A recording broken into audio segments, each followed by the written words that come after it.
свикнати, значи, влака спира... Театърът Христо Ботев в 135-я си театрален сезон зарадва публиката с още една нова пиеса. Става дума за спектакъла Оркестър Титаник по текст на Христо Бойчев в постановка на професионалния режисьор Стоян Младенович. Това, след Полковникът птица и Районна болница, е третата пиеса на Бойчев, която се играе на Царибродска сцена. Работим си, но сега на тази гара командвам аз. Ти? Да, аз. Аз цял живот съм била началник гара тук. Бил аз, но сега на тази гара командвам аз. И така, влака идва и ние какво правим? Влака спира и ние... Няма да спре. Тихо! Така не може да се работи. Тишина искам. Тишина и концентрация. Значи, влака спира. Ние влизаме, сменяме пълните куфри с празни и слизаме. Ще ни бият, Тихо! Така не може да се работи. Тишина искам. За какво прекъсваш репетицията? От начало. Спектакълът Оркестър Титаник премиерно бе представен на 12 април. Писа живите! Мъчно ми е за Миечка е не човек в края на краищата. Мъчно ми е за не. 10 години живяхме в резервата и тя накрая умря. Умря, защото и продаваше храната за пиене. Така беше в началото, но после тя сама си продаваше храната и носеше... Нетърпелива да види нови изяви на царибродските актьори, публиката изпълни залата на културния център до последно място, като се търсеше и билет повече. И с основание, защото подобен текст не е поставен на царибродска сцена от 10 и повече години.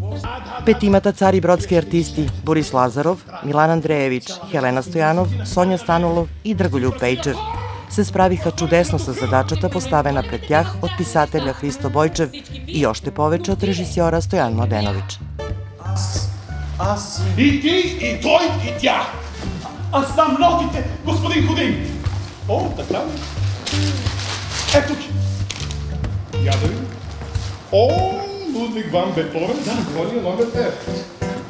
Да. Фа, сол, ла. Ла, сол, аха. Фа, сол, ла, сол, фа, ми. Ре, ми, фа, ми. Фа. Фа, сол, ла, сол, фа, Фа.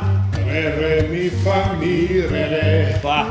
Ми, фа, ре, ми, фа, сол, фа, ре, ми, фа, сол, фа, ре, ми, до,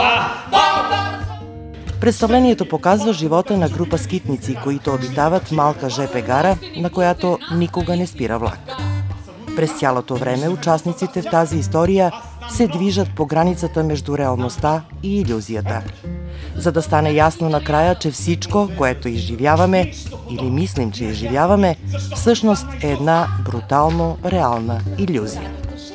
27 гари. Ма ти ма знаеш и нотите колко. Колко? Само на тези листове са хиляди. Мен не нарича маестро. Маестро фон Метонян. Бил си арменец. Бях и пак ще бъда. Аз съм дирижирал Бетовен, Бах, Фойербах. Извинявай, но Фойербах е философ. Няма значение. Аз и философия съм учил. Философия не си учил. Учил съм, аз съм с 2 висши. Къде си учил философия? В консерваторията. Аз съм завършил в консерваторията. А на мен ми каза, че си завършил в психиатрия. Да. Аз съм завършил в 2 академии. Дори и в затвора съм лъжал, който е най-големия университет на живота. А сега стоя началник на тази скъпа гара. Не си началник. Началник бях аз. Да, но нали вие сами ме поканихте за началник? Моля? Кой те канил за началник? Вие казахте ми, че бизнесът ви не върви и ме поканихте да ви реша проблем.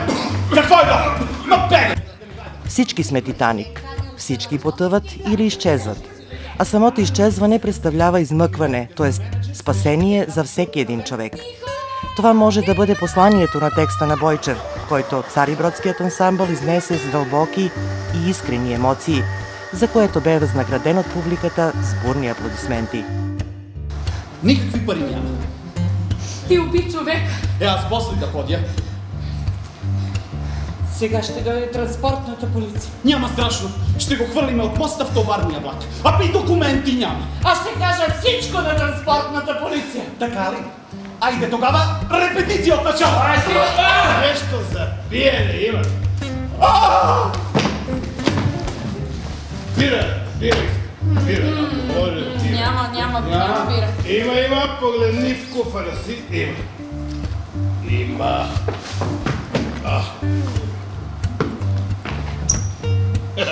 Откъде се появи тази бира? О, Господи, ледена! Така.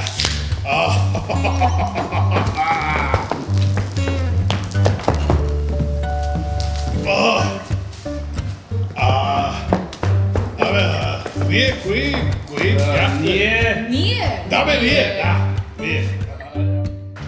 С аплодисменти ги посрещнаха и официалните гости след спектакъла.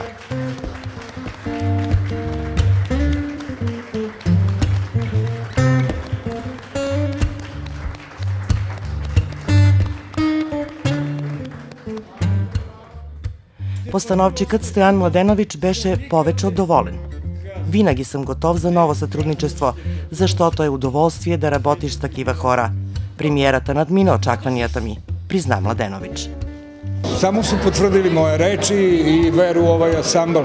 Prosto je neverovatno kao od prvog momenta kad smo se skupili, kad je trebala da se napravi prva podela, još nismo znali koji tekst. Pogledao sam ansambl, vidio to petoro ljudi i rekao sam vi morate da radite tu i tu predstavu.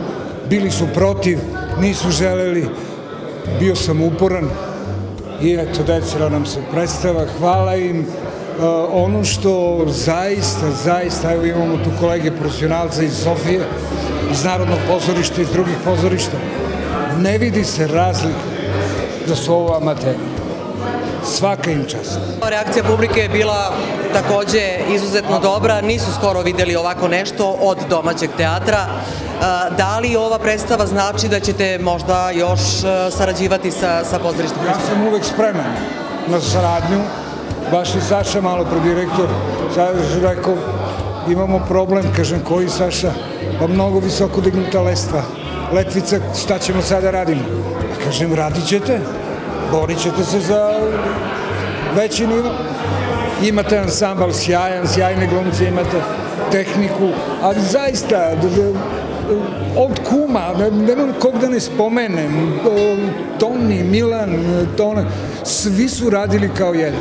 Prosto, svaka im čast. I rezultat je ovo večeras. Ще го пренесем. Айде всички. Айде ми помогнете отново.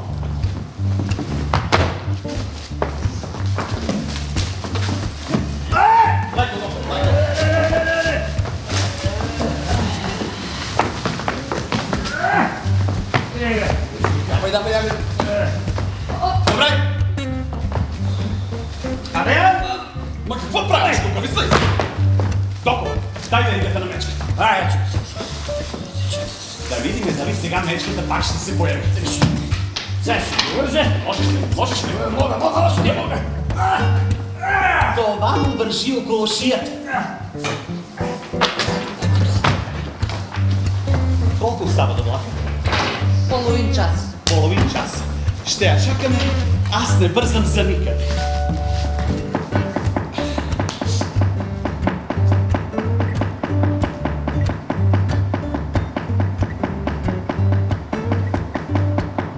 На премиерата на оркестър «Титаник» присъства и Мирослав Митич, филмов продуцент, сценарист и режисьор, по потекло от Бела Паланка, който, както каза, в Цариброд се озовал по покана на директора на културния център от Бела Паланка и на Слободан Алексич, с който е работил по филма «Зона Замфирова».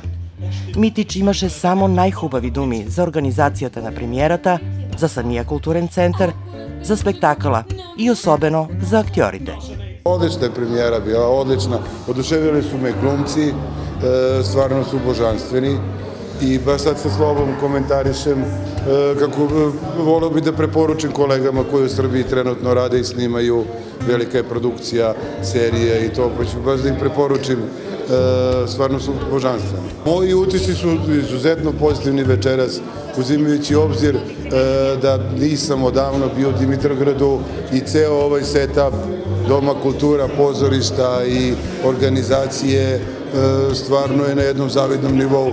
Nisam očekivao, naročito kad uporedim sa Belom Palankom, gde sam 2017. bio sa premijerom filma Zona Zamfirova 2.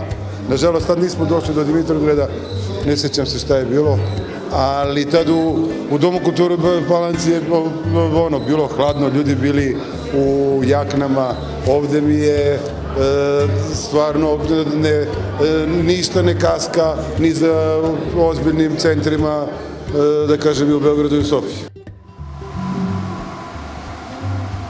Sitem dăjtvali като маргарит, моето любе коня седлай, на гярда иде, на каравлашко, ази будума и му се моля. Поседи, любе, тая година,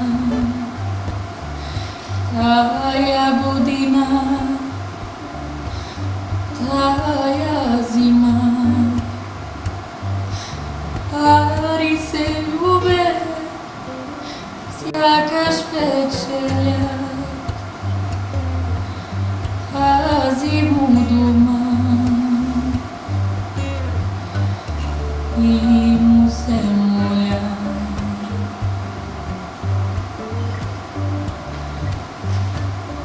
Ние, жените, сме... Те и мечките са същите, но като не мога без нея. Най-младата в ансамбъла, Хелена Стоянов, блестящо изигра ролята на Любка. Тя самата беше доволна от това, което са сътворили всички заедно. Първо, много ми е приятно, защото чествах такова нещо голямо. Мисля, че добре се справихме и доволни сме всички, просто много сме щастливи и доволни. Просто се чувствам доволно, нищо повече не мога да кажа. Наистина. Би ли искала да продължиш да се занимаваш с театрално изкуство, да излизаш отново на сцена, да просто да ставаш актриса, да кажа? Актриса може би не, но ще остана в това нещо със сигурност, защото се чувствам много приятно на сцената. Обичам хората, обичам публиката. Режисьора изобщо не беше изисквателен. Всички бяхме просто като едно, работехме така хубаво и изобщо не беше трудно.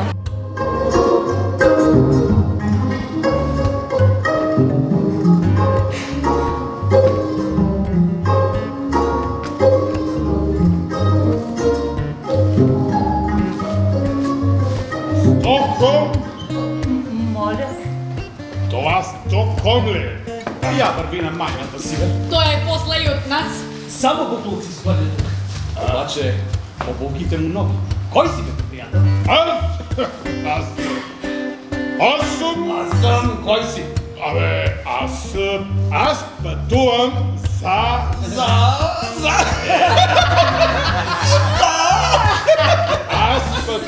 Ти пътуваш за където пътуваме и ние, това е ясно. Пиене има.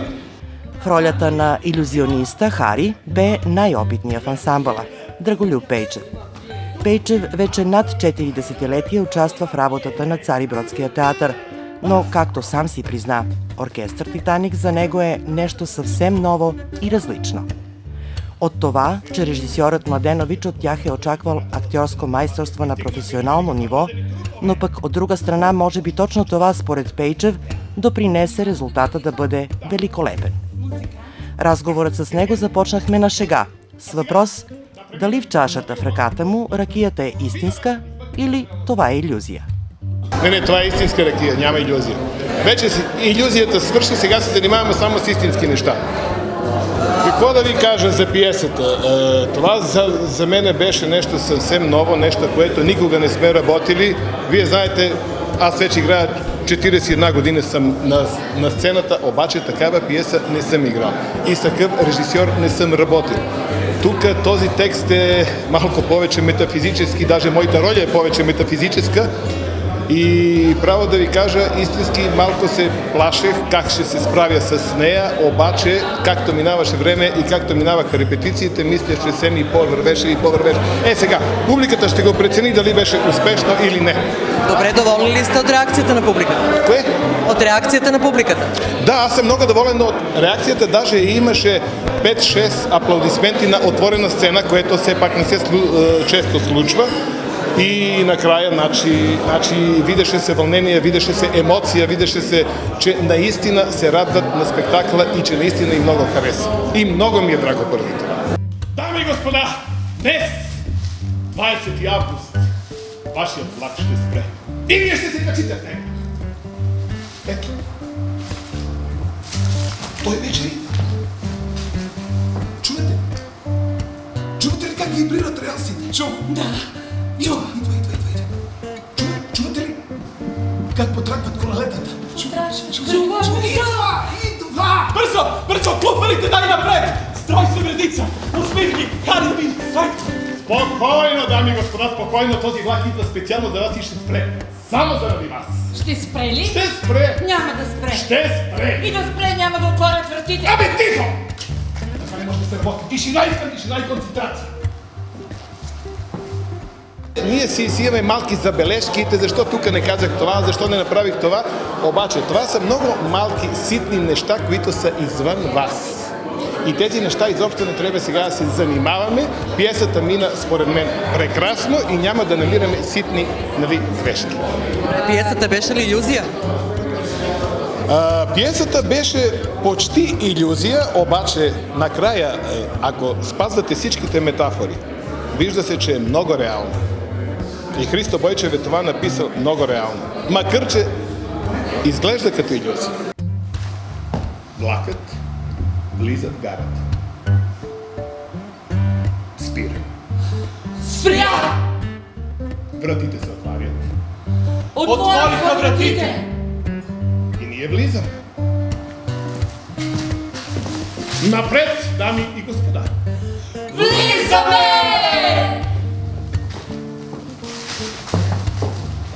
Влак! Истински влак! И ние сме вътре! Ние сме пътници, разбирате ли? Изобщо не мога да повярвам как стана така изведнъж. Аз изобщо не знам какво стане и как стана. Уважаеми дами и господа, добре дошли! Вашият влак тръгва, дами и господа! Влакът тръгна! Тръгна! Пейчев сподели и че режисьорът е бил изключително изисквателен към целия екип. Ох, колко беше изисквателен! Мога да ви кажа, че нито един в моята кариера от 41 години, както казах, не е бил толкова изисквателен като този. Той искаше такива неща, които просто на моменти ме изнервяха, сега мога да ви го кажа, обаче аз му казвам, човек бе, ние сме аматьори, ние не сме професионалисти, а той каза, това не ме интересува, това си е ваш проблем, каже, и си искаше даже изисквателен, но накрая резултата се вижда. Това няма да стане дори за 2 дни. Кажи 2 дни? Че колко време трябва за спиране на влак? Доста. Поне месец. Че и повече. Но как месец? Влака спира за 1 минута. Да, влакът, да, но вие трябва да се подготвите. Подготвени сме. Ето ги куфарите. Дай куфарите напред. Строй се, вредица. Не, така. Вие трябва да се подготвите вътрешно, а това не става бързо и лесно. Нали? За какво да се готви вътрешно? За живота там. Вие там ще намерите един много по-различен свят. И трябва да бъдете подготвени, за да го възприемете. Разбирате ли? Аз не разбирам нищо. Как така трябва да се подготви? Аз ще ви покажа. От вас искам само 2 неща. Търпение и пиене. Седете. Така най-играната пиеса на Христо Бойчев заживя на Царибродска сцена. С този спектакъл театър Христо Ботев участва през годината в междуокръжния преглед на самодейни театри в Лебане. След това в Международния фестивал за куклен и площаден театър Арлекино и марионета в Созопол, както и в Международния фестивал на любителските комедийни театри Пантомима и сатира Велко Кънев в Тополовград, България, където взе специалната награда на Министерството на културата на Република България, а Борис Лазаров спечели и наградата за най-добра поддържаща мъжка роля. Спектакълът «Оркестър Титаник» бе представен и на Европейския фестивал на пътуващи театри в Сливница, Република България, откъдето се завърнаха с награда за най-впечатляваща пиеса, а артистите Хелена Стоянов и Борис Лазаров станаха лауреати на специални награди на журито за актьорско изпълнение. И повече души се нарича Many Men Show! Нататък, продължение от 1 минута, шоуто става One Minute Show! Продължение от 2 минути, шоуто се нарича 2 Minute Show! И продължение от 3 минути, шоуто се нарича 3 Minute Show! Не! Продължение 3 и повече минути, шоуто се нарича Long Time Show! И накрая, в зависимост от това дали хората плащат или не, шоуто бива два вида. Първо, ако хората плащат, шоуто се нарича платено. Ако хората не плащат, безплатно. Не, ако хората не плащат, шоуто се нарича благотворител. За днес стига. Утре, ако има пиене, ще продължим. Не стига. Утре, ако има пиене. Той говори чисти глупости. 1 минута се наричала 1 минута, 2 минути се наричали 2 минути, 3 минути се наричали 3 и повече минути се наричали. Абе, дайте! Не ме гледайте, лад тук ми помогна. Време, звън.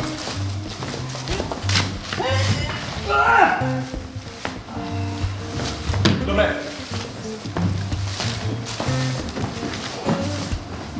Аз нощи пак видях мечката. За къде ще пътуваш, Митица? Ей, какво? Пътувам! Не, но ми даде билет. Може ли да го види?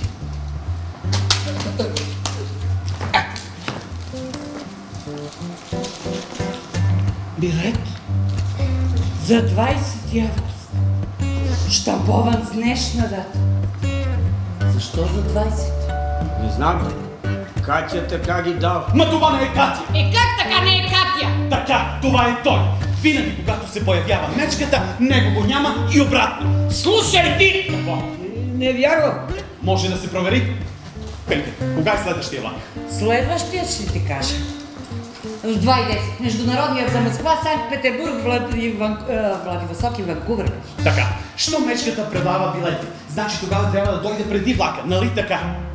По принцип... Така с пиесата Оркестър Титаник, царибродските артисти продължават да разнасят славата на театъра и името на града из целия регион. Или сънува. Не се знае кой кого сънува. Ще опитам, но няма да изчезна. Опитай. Не дейте хора, с тия неща, чега не бива, не дейте. Нека опита, тя и без това не съществува. Ще видим кой не съществува. Ти, кой? Умръсна ми бе да те сънува. Ще видим кой кого сънува. Заключи и брой до днес. С удоволствие. Мето! Бегай! Мето, не бе. 1, 2, 3, 4, 5, 6, 7, 8, 9, 10.